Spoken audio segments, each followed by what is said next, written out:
Familia, tenemos que ver que para ser un buen gobernante y dar señales positivas, no se necesita demasiado, no se necesitan 20 años de gobierno. Ahí tenemos los casos de Luis Abinader y Nayib Bukele. Nayib Bukele, en estos últimos 4 años, un joven que nunca había ejercido el poder, ha logrado un consenso que va a someterse a prueba este domingo en El Salvador. Por los últimos 4 años se han venido haciendo encuestas sobre encuestas de Gallup Internacional y tanto Nayib Bukele como Luis Abinader aparecieron siempre en primer y segundo lugar. Primer lugar Bukele porque lo que ha hecho ha sido extraordinariamente fuerte, ha sacado a El Salvador de una pesadilla de violencia que después de la guerra que duró 10 años entre los izquierdistas del FMLN y la derecha de Arena, se convirtió entonces en una ciudad de pandilleros, de salvatrucha, que hicieron zozobrar ese país en un baño de sangre. La llegada al poder de Bukele lo cambió todo.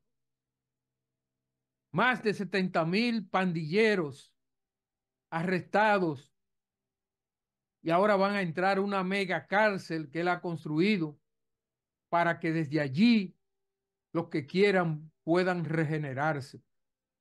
Es decir, él está dando la oportunidad a esos pandilleros, primero, de que salven su vida y segundo, de que se conviertan en personas productivas, que cuando salgan de allí estén arrepentidos de lo que fue su pasado.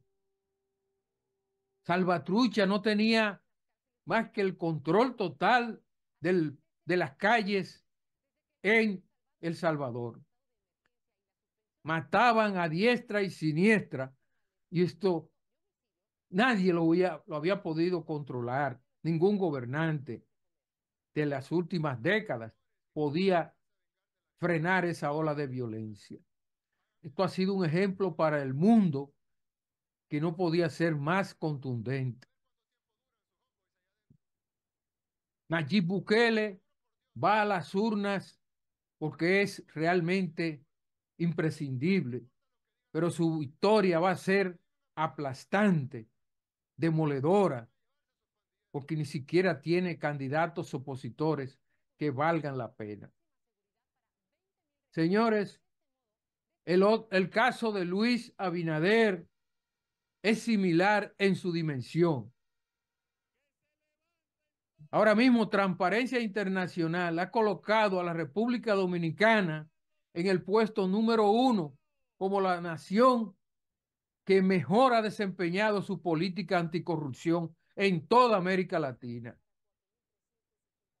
No es perfecta la democracia dominicana en este gobierno, pero sí tiene contundentes demostraciones de cómo un presidente no se alía, no se hace socio de los corruptos desde el poder y asume una postura frontal, como un poder ejecutivo destituye funcionarios corruptos y no se hace de la vista gorda para ocultar o proteger amigos. Esto ha sido el mayor éxito de la democracia, no de Abinader. Después de tantas décadas de robos descarados con el presidente o mirando para otro lado o diciendo, como decía Balaguer, la corrupción se detiene en la puerta de mi despacho. Oigan qué descarado. Eso quería decir que todo el mundo podía robar durante todo su gobierno, pero llegando a donde él se paraba. Eso no es un jefe de Estado respetable.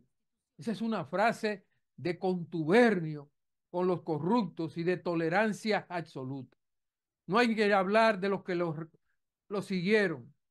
No hay que hablar de Jorge Blanco y de Antonio Guzmán, que hubo corrupción también, pero no comparable con la que hemos tenido en estos años últimos del PLD. Siempre habrá corruptos y corrompidos y corruptores, pero la posición del gobernante, y ahí tenemos el caso de Antonio Guzmán, que se afirma que se mató porque querían acusarlo de corrupción y era un hombre, un hacendado rico, y se involucraron a sus familiares. Jorge Blanco al final se vio que Balaguer lo acusó políticamente y él lo dijo, que fue una acusación política, pero fue un gobernante torpe que no supo defenderse y se dejó maniatar con unas piñas podridas que le acusó Balaguer.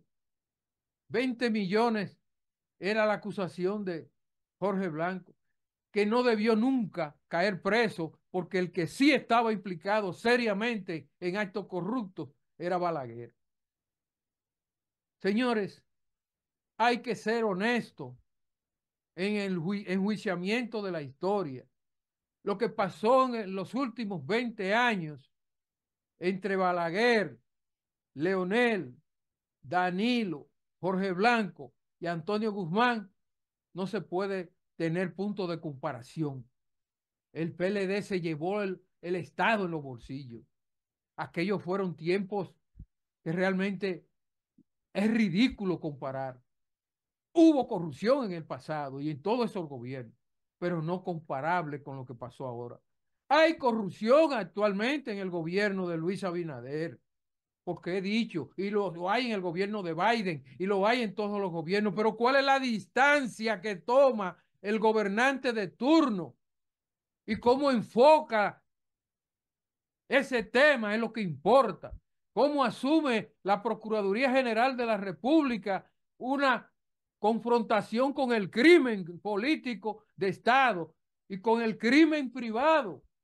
Eso es lo que hay que valorar. Y eso es lo que marca el inicio de una era nueva en la democracia dominicana.